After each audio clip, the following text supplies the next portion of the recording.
But Michele Bachmann, with just 9% of the latest poll, is still trying to rally support. And tonight she's doing it without the support of two high-ranking members of her team, one who defected and one who defended him. Bachmann's Iowa campaign chairman, a man named State Senator Kent Sorenson, has jumped ship and gone to Ron Paul's campaign. Now, Bachmann says Sorenson is a, quote, sellout, and says he was paid to go to the Paul campaign. Take a look. I had a conversation with Kent Sorenson, and in the direct conversation that I had with him, he told me that he was offered money. He was offered a lot of money by the Ron Paul campaign to go and associate with the Ron Paul campaign. No one else knows about that conversation other than Kent Sorenson and myself, and I know what he said to me about that.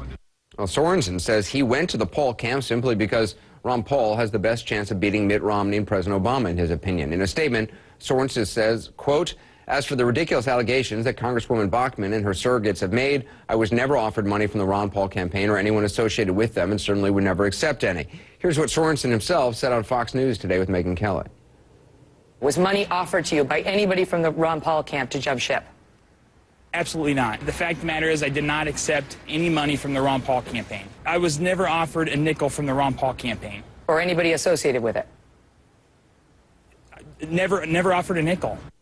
It's a he said, she said, so we don't know exactly what conversation, if any, actually took place between Bachmann and Sorenson. But tonight, there's another he said in the mix, another Bachmann campaign official who came to Sorenson's defense. Her Iowa political director, Wes Enos, said that Sorenson's decision was in no way financially motivated. Quote, while I personally disagree with Kent's decision and plan to stay with Michele Bachmann because I truly believe in her, I cannot, in good conscience, watch a good man like Kent Sorenson be attacked as a sellout.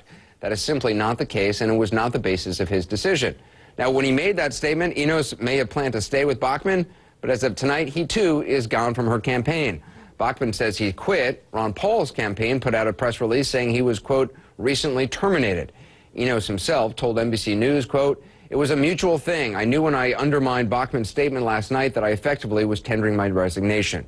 You can decide for yourself who's most credible in this entire scenario. But Bachmann's other claim about the Paul campaign today is less debatable. She tells Fox News, quote, the only conversation was between Kent Sorenson and myself, and I know what I was told in that conversation. And clearly, what that reflected was the nervousness on the part of the Ron Paul campaign that they were losing steam in Iowa. They were losing momentum in Iowa because Iowans' eyes were opening up.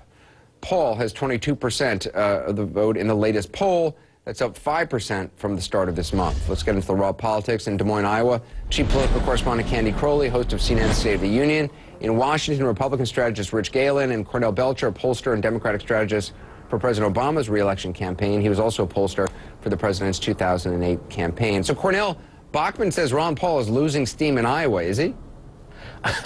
I don't think he's losing steam at all in Iowa, and I quite frankly don't understand why Bachmann is pushing the story, because this is a story that gets in the way of everything she wants to do. So we're spending all this time talking about people leaving her campaign as opposed to her being on message. I mean, it is sort of really bad campaigning going on.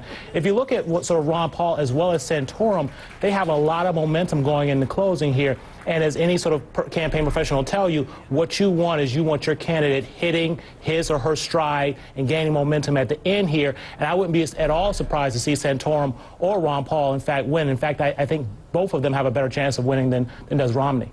Wait, you think Ron Paul or Santorum have a better chance of winning than Romney in Iowa? I think they absolutely have a better chance of winning in Iowa. Because here's the thing.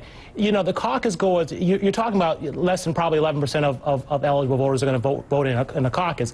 And if you look back at the history of Iowa, it's a really special electorate. And on the Republican side, you have the most, tell me which candidate is garnering the first or second choice of the most conservative voter and or that voter who's in church the most frequently or that evangelical voter. Mitt Romney is not the first or second choice of either one of those voters, and those voters have a disproportionate impact on the Iowa caucuses. Just like we saw last time, he going in sort of neck and neck with Huckabee and him finishing, what, 9 or 10 points behind Huckabee. I think you're going to see the same thing this time around.